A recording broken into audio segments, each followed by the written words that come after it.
This comes from a monarchist. Believe it or not, there are many monarchists that are still with us. In fact, not too many months ago, I did a radio interview with a monarchist. He is a radio talk show host, and he's a monarchist. And he promotes monarchy on his radio show. And he had me on to give the other side of the story, which I very much appreciate him for doing. And I thought the interview went well. It was cordial and all of that. But he's a monarchist. And of course, in Great Britain, the country is filled with monarchists. I mean, they still worship the royal family. And going back thousands of years into the old British aristocracy and all of that. So there's a lot of people, and you would be surprised how many pastors in America, in their hearts, are monarchists. They won't admit it publicly, but in their heart, they're monarchists. I have tried to beseech you folks online that go to other churches to go to your pastor next Sunday. I've said this to you many times. I want to say it to you one more time. And ask him one question, one very simple question.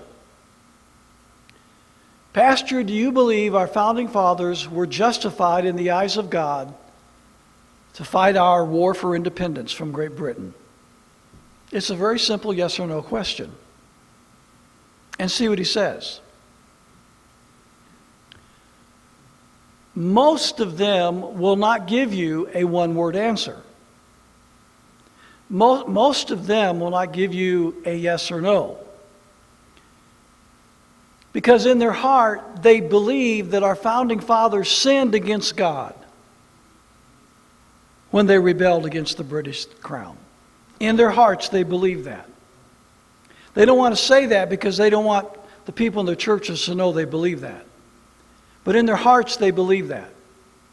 In their hearts, they're monarchists.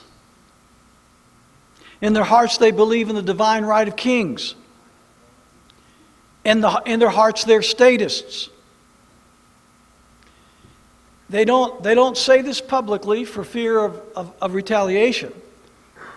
But that's what they believe in their heart. So if you ask your pastor, were our founding fathers justified in the eyes of God when they fought the war for independence from Great Britain? If he mumbles and stumbles, and it takes him longer than 2 seconds to say, yes, our founders were justified in the eyes of God to fight the war for independence, you know you're dealing with a monarchist.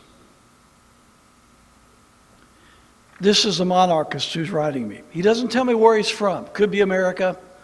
With the tone of the letter, he sounds like a Brit. So I don't know. He may be from America. He might be from Great Britain.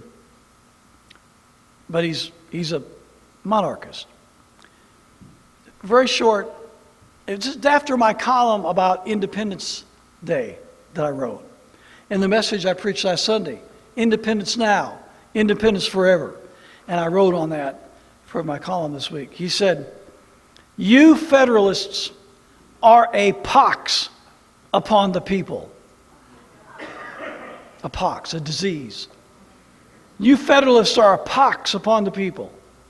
You exacerbate your rebellion by calling yourselves Christian. How do you get around 1 Samuel 8:7? Hypocrites.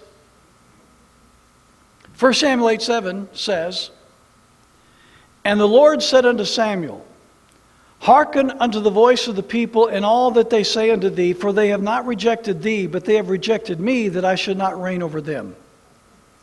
He's using that verse to defend his monarchism. Leonard's his name. Leonard.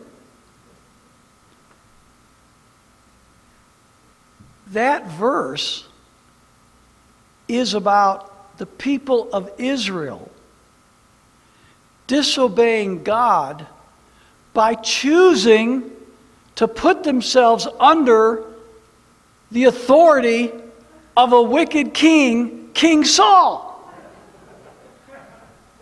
The verse you're quoting proves our point.